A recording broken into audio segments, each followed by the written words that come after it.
Good evening, everyone. This is Letitia Terrell with PM693 Unit 6. Starting off this discussion, we will talk about mitigating conflict on a project. The best way to mitigate conflict on a project is through effective communication, which leads to understanding. Understanding helps to resolve the conflict at hand.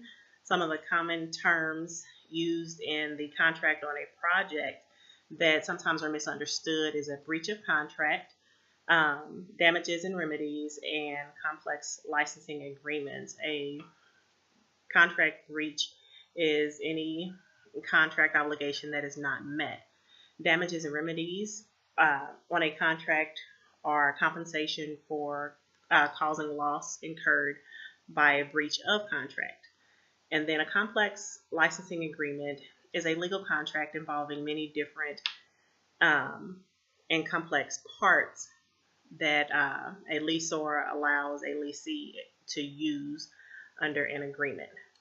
Moving on, we will look into the various steps in the contract process. The first step in the contract process is the identifying the type of contract needed.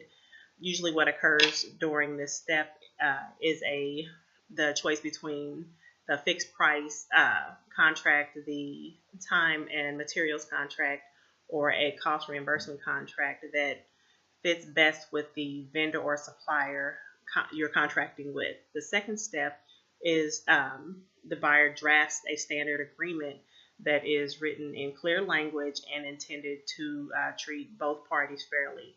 Typically what occurs through this step is the required documents for the gathering the required documents such as the scope of work, budget, payment schedule in order to get that drafted up. The third step is through negotiation, which typically occurs what typically occurs during this step is back and forth banter between both parties about terms, conditions, scope, pricing, and provisions. The fourth step is the contract review process, where both parties come together and actually look over the contract to make sure everything is covered and agreed upon, and then they sign. The fifth step is the contract execution. Typically what occurs during this process is the both parties start to fulfill their obligations agreed upon in the contract. And then the sixth step is the closeout phase.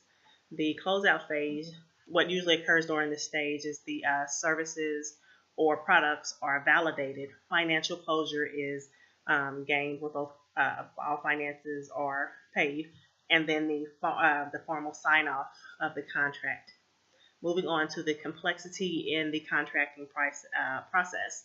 The contracting process has several steps and takes the a level of detail that is required to cover all parties involved so that everybody is treated fairly. Depending on the size of the contract, can this process be very complex. In addition, organizations use contracts to cover themselves legally and to ensure they are treated fairly. Thank you for your time. It's Letitia Terrell.